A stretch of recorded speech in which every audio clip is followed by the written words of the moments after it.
welcome to Bright Club, welcome to Boulangerie. If anybody doesn't speak French, Boulangerie means people who criticise sexy underwear. One for the Radio 4 fans there. But welcome to Bright Club, and it's basically the same as TED Talks but with a Walt Disney logo. Probably seen the t-shirts knocking about around here. Give me a cheer if you've been to Bright Club before. Give me a cheer if you're a Bright Club virgin. Right, there's one thing you need to know. The first rule of Bright Club is that nobody talks about Danny Dyer movies. We don't want to be geeky and elitist, but let's face it, we've got to have some bloody standards, haven't we? Let's get this show started. Don't know much about history. Don't know much biology. Don't know much about the science book. Don't know much about the French I took. In fact, this CV still needs a bit of work, really, doesn't it? Welcome to the worst karaoke night in Southampton, ladies and gentlemen. Anybody who thought they were coming for intellectual comedy, you can get your money back at the door. But don't worry, I'm not going to sing anymore. Last time I sang in a karaoke club, I nearly started a world war. I murdered Franz Ferdinand. Military history and popular culture from 12 years ago. But no, it's a great privilege to be here in Southampton, but then again I came down from Manchester this afternoon. So quite frankly, it's a great privilege to be anywhere. That's a little bit disingenuous. I don't live in Manchester itself, I live in a beautiful rural village just on the outskirts. You might have heard of it, it's called Salford. I'll give it its full title, Little Salford on the Crack. But don't be deceived, because Salford is actually a very cultural city, now that the BBC have moved down there. Yes, Salford is now the home of the Blue Peter Garden, or as we now call it, the Blue Peter Shrubbery, surrounded by obscene graffiti. Because a couple of weeks after the Blue Peter Garden had been built in Salford, they pinched all the best flowers and they tied them to lampposts around the area. Next to a sign saying, fatal accident here, 2:30 PM Tuesday. You've probably seen them in Southampton, but if you see that sign in Southampton, it's usually a plea for witnesses. In Salford, it's an advertisement for a forthcoming event. But Salford is quite a cultural city. We've got a university. Oh yes, we have. Admittedly, about 10 years ago, it upgraded from a polytechnic. I think the decade before that it was a Citizens Advice Bureau. But, I wouldn't know much about it because I went to the University of Life. With my A-level grades, it was either that or Portsmouth. Sorry, Portsmouth. That's just a little bit of local flavour. I don't know anything about Portsmouth University. Well, I know one thing about it, correct me if I've got this wrong, but the astronaut Tim Peake went to Portsmouth University, is that right? Nobody's heard that news, right? Because you got to admire that guy, but he did piss me off a little bit back in February when they got him to present one of the Brit Awards. It was one of the 137 that Adele won, I think. And when the camera came on his space shuttle, dressed in a tuxedo, his opening words were, I really wish I could be with you tonight. Tim, can I just remind you of something? You're in space! Plenty of time to hang out with Z-listers in 8 years' time. When you're on Celebrity Big Brother with Bear Grylls and Keith Lemon. But enjoy it while you're up there. But yes, the Salford is quite cultured. It's also a thriving commercial city these days. We've got 24-hour shopping. Okay, we've got rioting and looting. But that is pretty much the same thing. Because some of you sophisticated southerners, you're probably really shocked when you saw the footage of Salford and Manchester riots in 2011. There's kids about this big nicking trainers from JD Sports. Ironically, some of the kids nicking the trainers were even younger than the ones who sticks them together in the first place. I'm not condoning sweatshops, it's a joke that satirises the plight, okay? But yeah, Salford is a bit of a thriving city. Quite a commercial city, but with all the riots and everything, they won't lie to you, Southampton. Salford is a bit of a crime capital of the north. And I hate to say this in a room full of academics, but I partly blame the education system for that. I've got two sons here tonight, both went to an inner city school in Salford, and they will confirm to you that it was a bit rough. Parents' monthly newsletter on the obituary column. The official school motto was, did you spill my pint? And every morning in assembly they all had to line up and sing the official school hymn, you're going home in a fucking ambulance. That sort of place. On sports day we didn't have the starter pistol. We just used to begin the races every time there was a drive-by shooting. Seemed to work out okay. Because I went to school in Salford myself, but I went to a Catholic school. Any Catholics in? Nobody admitted to it, one hand going up very politely. Just like in a Catholic classroom, very good. But yeah, we learned the 3 R's. Regret, recrimination, reactionary dogma. And being a Catholic school, the discipline was actually quite strict, because my brother was once talking to his mate behind him in class. He turned him into a pillar of salt. That was alright, kept the slugs out of the house. But the worst thing about Catholic school is every Monday morning the parish priest used to come down. And all the boys had to line up and go in one by one to tell him our impure thoughts from the weekend. I think the official term was confession and penance, although Father Murphy called it speed dating for some reason. The Catholics didn't like that, just forgive me. Okay, but we can't blame everything on the education system, because I think some of the toys and games that the kids grow up playing, they condition their minds and criminalise them a little bit.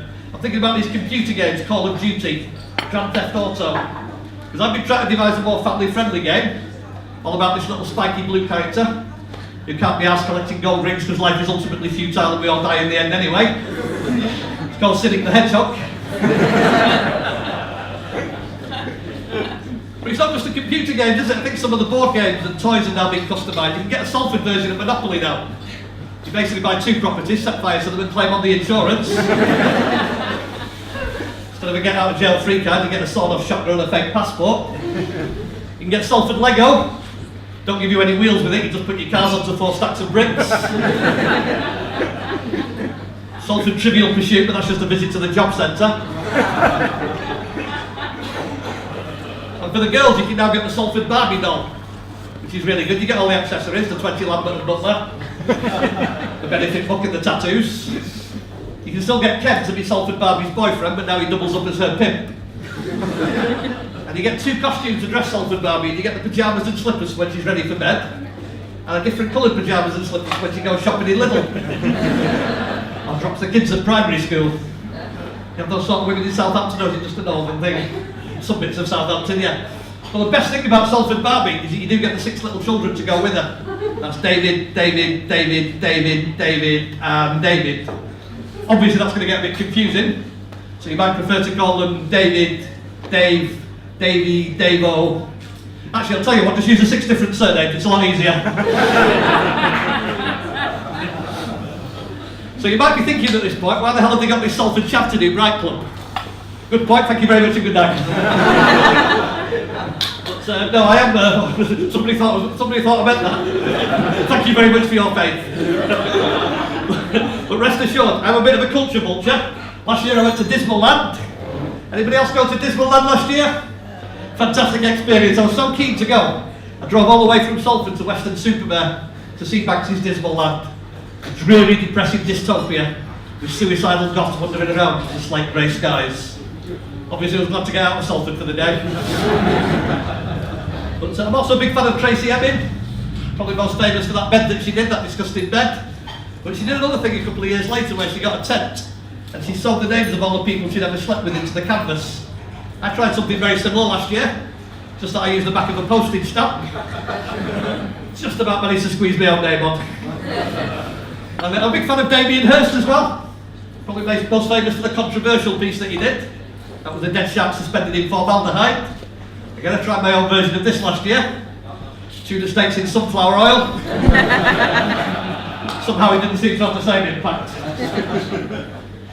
But the other reason why I think I'm probably an appropriate person to be doing Bright Club tonight, I've actually been a teacher, ladies and gentlemen, for 25 years.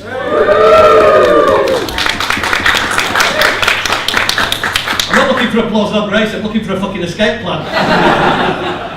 But one of the things, I know there's some comedians who are going to be getting up and doing comedy for the very first time tonight, and the relationship with the audience is interesting because you're never quite sure, just because I've got a microphone in my hand, whether I'm telling you the truth or it's complete bullshit, or I'm tweaking and exaggerating. So I brought some evidence along tonight that I have been a teacher for the past 25 years. Some of that evidence is on my face, the rampant wrinkles and the rapidly receding grey hair, but I've also brought this along, and you'll have to forgive me for being a little bit sentimental at this point, because I've got a little bit of a lump in my throat and a bit of a tear in my eye as I tell you this, but after 25 years of teaching, my employer, Salford City College, very kindly and very graciously bestowed upon me a homemade certificate in a cheap wooden frame. It's not even a good certificate, is it? I got a better certificate than that when I was 12 years old, for lifting a great big heavy brick out of 2 metres of water with just my pyjamas on. Anybody else have chronic diarrhea? Yes, I know, yes. I'm so sorry, some people are eating, beg your pardon. But 25 years, ladies and gentlemen, let me just put that into context for you. That's 1 year less than Nelson Mandela got for racially motivated acts of terrorism on behalf of the ANC. Where's my Wembley concert with the Tracy Chapman moment? Where's my #1 single? 25 years in captivity, trying to drag kids through their GCSE. Won't someone please come and rescue me? I said, free Tony Kinsella. Sorry, I probably shouldn't want to sing. But I did get thinking about my 25 years in teaching. It can't all have been bad, you know, I've dedicated such a massive chunk of my life to doing it. So I sat down a few weeks ago and thought, I'll make a list of all the things that are really good about being a teacher after the 25 years of doing it. So with your indulgence, I'd just like to read out this list. Nobody was going anywhere later on tonight, were they? And this is the things that are absolutely brilliant about being a teacher by Tony Kinsella. Number 1, we get really good holidays.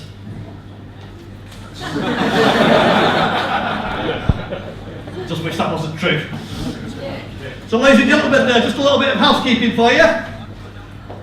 In case there's a fire tonight, the emergency fire exits have been ordered and we're expecting them to arrive in about 3 or 4 weeks. But in the meantime, if you see flames and billowing smoke just running the opposite direction, that usually works for me. On the subject of mobile phones, if you could do to your mobile phones what I've done to every woman I've ever met, and that's turn them off immediately. And we'll have a little bit of fun. How does that sound? You've been absolutely wonderful to me. I've been teaching for 25 years and doing comedy for 16, and it's really interesting. There's a lot of overlap between teachers, academics and stand-up comedians. I go back to Tom O'Connor and Jim Bowen, Frank Skinner, Johnny Vegas, Ramesh Ranganathan, Greg Davis. There's loads of teachers who've actually had a massive stand-up comedy. And it did get me thinking about why that is, and back in December, I did my first ever 1-hour one-man show about my 25 years in teaching. And you always need some kind of theme or some sort of metaphor for your show. And I used Maslow's hierarchy of needs, ladies and gentlemen. Yes, my one-man show was that exciting. And I'm sure you're all familiar with it because it's all about the aspirations through life and how you set all these targets and eventually you reach self-actualization. But because I decided to do that show, I did some research into Abraham Maslow. I knew about the hierarchy, but I knew nothing about him. And this is where the research tends to generate comedy. Because the very first thing I found out about Abraham Maslow is that his parents were Jewish immigrants who ran away from Russia because they were being persecuted and ended up in Brooklyn, New York. Just imagine that, ladies and gentlemen. A Russian government oppressing a minority group. What enlightened times we now live in. Any first-time comedians, that's called irony. And the second thing I found out about Abraham Maslow is that he was born in Brooklyn, New York in 1908 on April the 1st. April Fool's Day. Suddenly this starts to make a hell of a lot more sense. And this is how comedians and researchers' minds work. Once I found that out, I wanted to find out if there's any other famous people, past or present, who were born on April Fool's Day. So I looked at 25 different websites, I looked at encyclopedias, I looked at microfiche, I looked at almanacs. Okay, I looked at page 1 of Wikipedia. There's a room full of teachers, academics and stand-up comedians, you've all done it, yeah?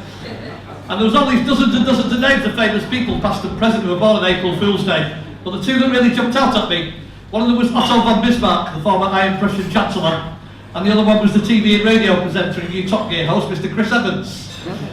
One obsessive megalomaniac intent on world domination, and Otto von Bismarck, because that is how jokes work. That is how jokes work. First time comedians make a note of it, yeah? And the next thing I found out about Abraham Maslow, it's absolutely genuine when he was growing up, because his mum was a Jewish immigrant and didn't really have a proper education. Once he started to do very well academically, he drove a little bit of a gulf between him and his mum. And once upon a time, excuse me, getting all Helen's props here. He wrote a note to his mother, and he actually puts this in his biography. When he was about 10 or 11 years old, this is exactly what he wrote to his mother, and he left it on her bedside table. Mother, I despise your physical appearance and have nothing but contempt for your selfishness, your stinginess, your narcissism, your intolerance of the Negro race, your shameful exploitation of others, and your sheer dirtiness. Happy Mother's Day, love Amy, kiss, kiss, kiss. Okay, I did that last bit. But the rest of that is absolutely genuine. Have you got any parents in the audience by show of hands? A few of you. You'd be absolutely traumatised if your kids wrote anything about you as abusive as that. But it did get me thinking that as parents, the one thing we want for our kids is that they do better than us academically, financially, emotionally, professionally. And that's the brilliant thing about being a teacher for 25 years. You do come across other people's kids on pretty much a daily basis that make you really glad that your kids made it to that end of the food chain. I'm not going to start dissing the lovely kids of Salford because most of them are brilliant, but I was walking down the corridor in the campus where I worked the other day, and I overheard a conversation between two teenage boys, and I'm not kidding you, it was effing this, effing that. They weren't swearing, they were just comparing the GCSE results. That's the one joke tonight that I wish wasn't true. But obviously, 25 years of teaching, it's a great privilege to be able to read the young minds of young people, but every so often, in 25 years of marking coursework and homework and exam papers, I do occasionally come across some of the most fuck-witted sentences you've ever heard in the English language. And in case you're wondering, yes, I do keep a record of them. But obviously it'd be really unprofessional for me to read them out in a comedy club. Nicola, am I getting paid tonight? No, no point in being professional then. These are all, whoops, if you can find them. These are all absolutely genuine sentences that I've come across in 25 years of marking. The first few were all Shakespeare. Nice celebration of Shakespeare, 400 years. Macbeth was shocked when he saw the witches hoovering in the sky. Out damn spot. Juliet loved Romeo from the moment she seen him in the balls. If you've seen the Baz Luhrmann film, I think that was a bit with a tropical fish tank. Juliet couldn't marry Romeo because he was a Montague and she was a catapult. These mixed marriages are always a bit dodgy, aren't they? Smoking causes lung cancer, heart attacks and respiratory problems. It also makes your fingers go dead yellow. But you can rub this off with Jif. It's an old one, I think it's now called Sif. For my work experience, I spent 2 weeks as a lookout in the supermarket. Now, I think she means a store detective, but it was a girl from Liverpool, so maybe she does mean lookout. And this is when the police have been to the school and he's writing a piece about, I think what he's trying to say is, if you can't cope with a certain level of violence, then maybe the police is not the best job for you. What he actually writes is, if you don't like violence, don't join the police. Wisdom beyond his years. John Steinbeck was born from 1902 to 1968. That is one hell of a labour, isn't it? Kevin Hart is a kind of marmalade comedian. You either love him or hate him. You know what he meant. He's a really sensitive one. As I said goodbye to my family at the airport, I knew I would never ever see them again for 5 years. And this one, he's talking about extreme sports and he says, I really like extreme sports such as skydiving and windsuffering. Now my best guess is that's a mistake, a spelling mistake on windsurfing. But I'll be honest with you, I've got to the age now where windsuffering is actually an extreme sport.